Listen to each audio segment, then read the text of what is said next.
Students, मैं हूँ प्रशांत पटेल और स्वागत है आपका मैक्रो इकोनॉमिक्स की इस ऑनलाइन क्लास में। आज हम बात करेंगे money and theories of money के बारे में। तो चलिए शुरू करते हैं आज का टॉपिक। तो सबसे पहले बात करते हैं मीनिंग की, क्या होता है मनी।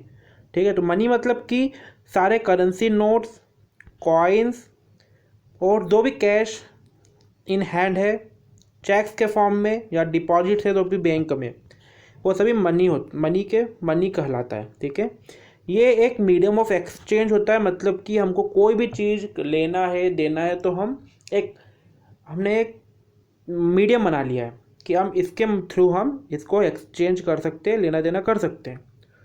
ठीक है, अब मनी वो सभी चीज़ें होती है जो कि तीन बेसिक इनिशियल रिक्वायरमेंट्स को पूरा करती है। पहली, वो मीडियम ऑफ एक्सचेंज होना चाहिए।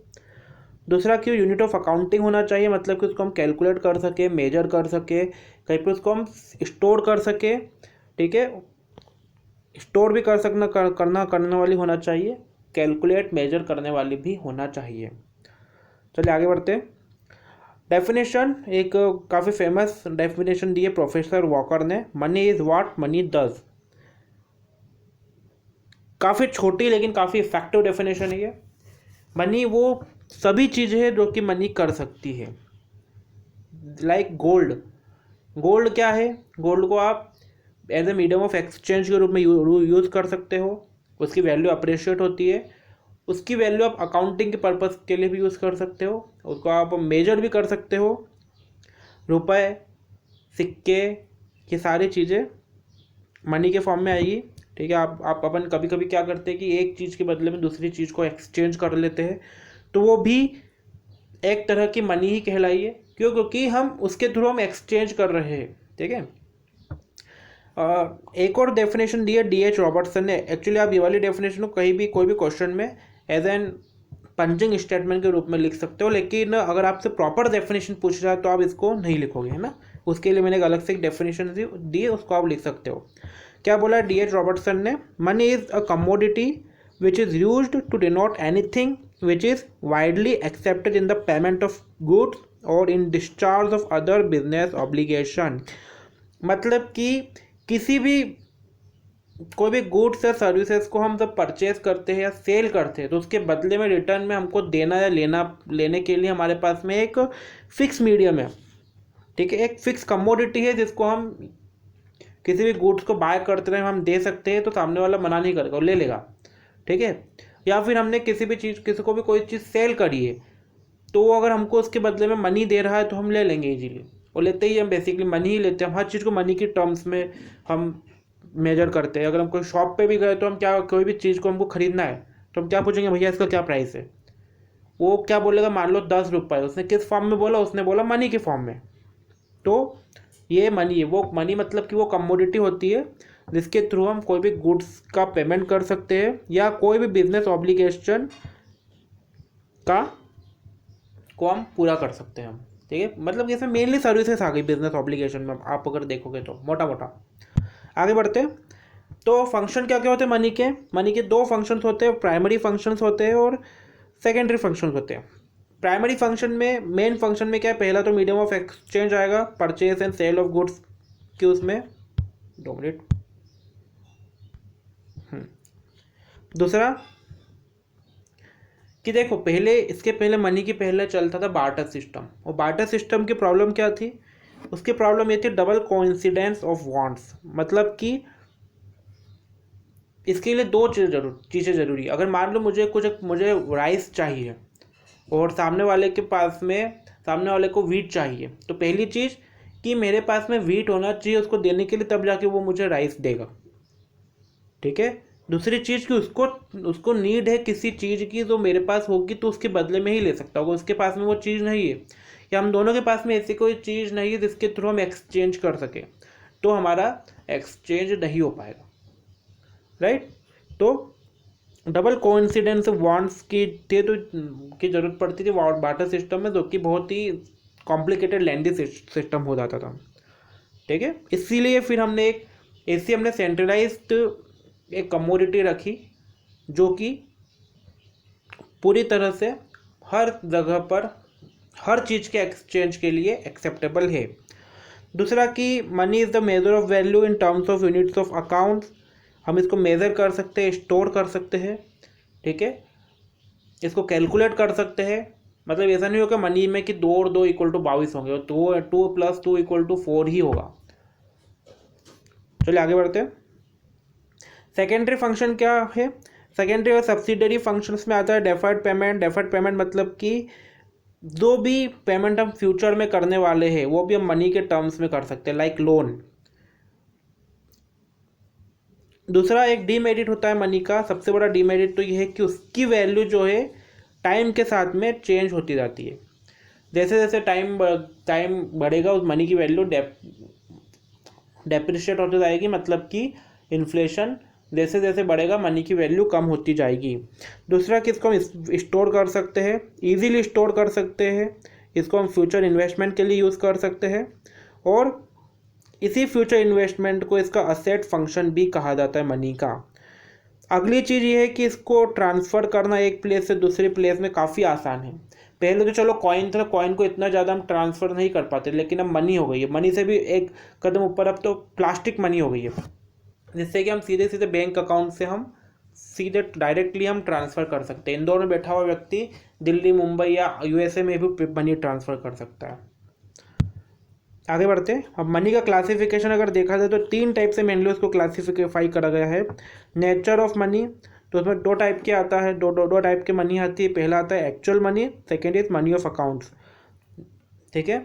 सेकेंड है लीगलिटी ऑफ मनी, उसमें legal tender and optional money. Legal tender में मतलब कि हमारे सारे करेंसी नोट्स एंड कॉइन्स आ गए।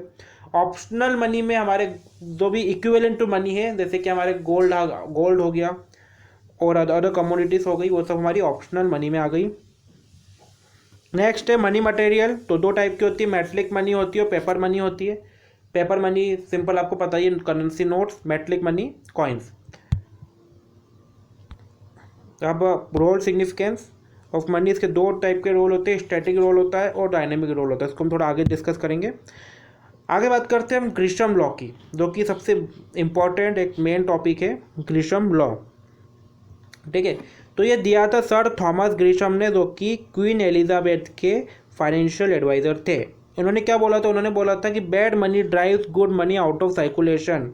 इसका सबसे बेस्ट एग्जांपल ये है कि अगर आपके पास में 2 नोटिस होके एक नोट बहुत ही फटा पुराना गला हुआ नोट है, दूसरा काफ़ी कड़क नोट है, नया नोट है एकदम गड्डी से निकला हुआ, तो आप क्या करोगे? कड़क नए नोट को आप अपने पास में रखोगे सेव करके, और जो पुराना गला हुआ नोट है उसको आप मार्केट में सबसे पहले जाकर चलाओगे।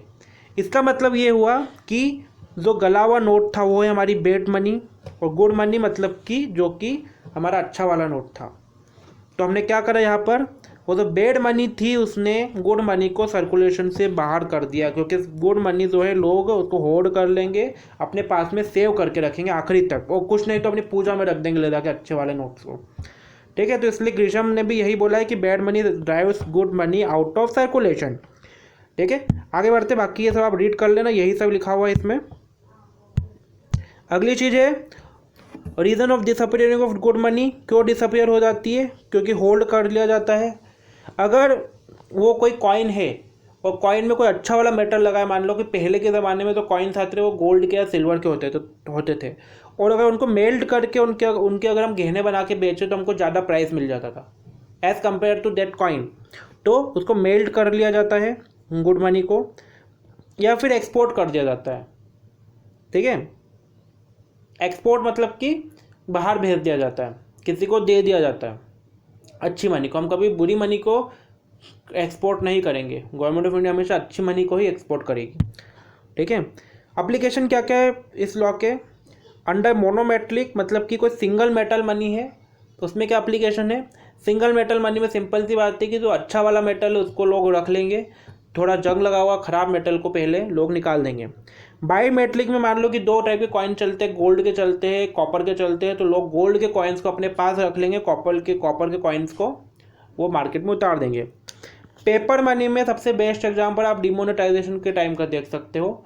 उसमें क्या हुआ कि जब डिमोनेटाइजेशन हुआ, लोगों के पास में नए नोट आने लगे, तो लोगों ने नए नोटों को तो अपने पास रख लिया होल्ड करके, और जो पुराने नोट थे वो जल्दी से जल्दी अपने पास से निकालने लगे, बैंक में जमा करने लगे, ठीक है, तो ये इसके एप्लीकेशन है। अब इसके बाद बात करते हैं आरबीआई क्लासिफिकेशन ऑफ मनी का। आरबीआई ने तो मनी को 4 पार्ट में क्लासिफाई करा है, M1, M2, M3 and M4। ठीक है, आरबीआई एक सिंपल सी बात बोलते हैं कि मनी है वो सिर्फ एक मीडियम ऑफ एक्सचेंज नहीं है, पर इसकी कुछ स्टोर ऑफ वैल्यू भी है। ठीक है, जितने भी फाइनेंशियल इंस्ट्रूमेंट्स होते हैं वो ड्यूअल फंक्शन परफॉर्म करते हैं। कौन सा dual function? Medium of exchange and store of value. तो उसी के बेसिस पे आरबीआई ने मनी को 4 पार्ट में क्लासिफाई करा गया है। तो वो हम देखते हैं कौन कौन से पार्ट है, तो ये टेबल से आपको इजीली समझ में आ जाएगा। तो 4 पार्ट है, M1, M2, M3 and M4। ये M4 एक गलती से लिखा गया। तो चलिए बात करते हैं M1 की। M1 के अंदर आता है जितने भी पब्लिक के पास करेंसी नोट है वो सारे, प्लस जो भी डिमांड डिपॉजिट है बैंक में वो सब M1 के अंदर आ गए। उसके अलावा जो भी दूसरे डिपॉजिट्स आरबीआई के पास पड़े हैं वो भी M1 में आ जाएंगे। M2 के अंदर M1 प्लस जो भी डिपॉजिट्स पोस्ट ऑफिस में सेविंग बैंक अकाउंट में है वो सब आ जाएंगे। M3 के अंदर यहाँ पर M1 यहाँ पर M2 आएगा। ठीक है, इसको आप करेक्ट कर लीजिएगा, यहाँ पर M2 आएगा। M3 के अंदर M2 प्लस जो भी टाइम डिपॉजिट्स है बैंक के पास वो सब आ जाएंगे। M4 के अंदर M3 प्लस जो भी टोटल जो भी डिपॉजिट्स पोस्ट ऑफिस में पड़े हैं वो सब M3 में आ जाएंगे, M4 में आ जाएंगे सॉरी। तो ये 4 पार्ट में इसको क्लासीफाई करा गया है। इसी को मैंने इधर लिखा है पूरा, आप चाहे तो इसमें इसको रीड कर सकते हैं। ये वही सब है जो मैंने टेबल में डिस्कस करा है। उसके अलावा आरबीआई ने लिक्विड रिसोर्सेज के भी एक नए कंसेप्ट को इंडिया में इंट्रोड्यूस करा। क्या था वो लिक्विड रिसोर्सेज का कंसेप्ट? की लिक्विडिटी को भी लिक्विड रिसोर्सेज को भी आरबीआई ने 3 पार्ट में डिवाइड करा, L1, L2 and L3। L1 में आता है M3 जो कि हमने इधर देखा था M3। इसके अंदर जो भी सोर्स आते वो सब थे,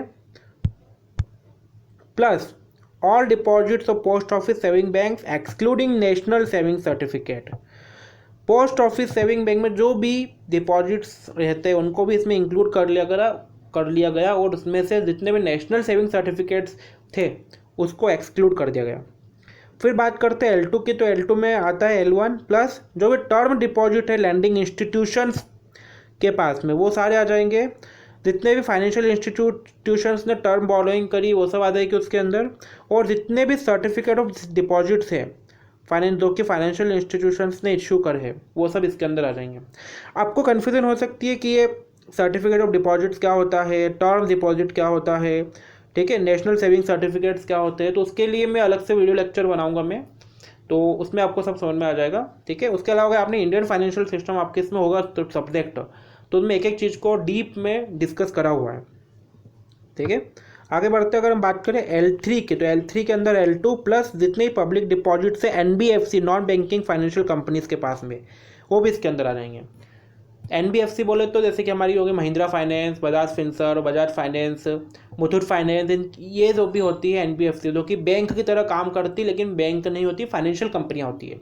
इंडिया बुल्स फाइनेंस भी इसमें एक आ गई। तो उनके पास में जो भी पब्लिक डिपॉजिट पड़े वो सब L3 के अंदर आ जाएंगे।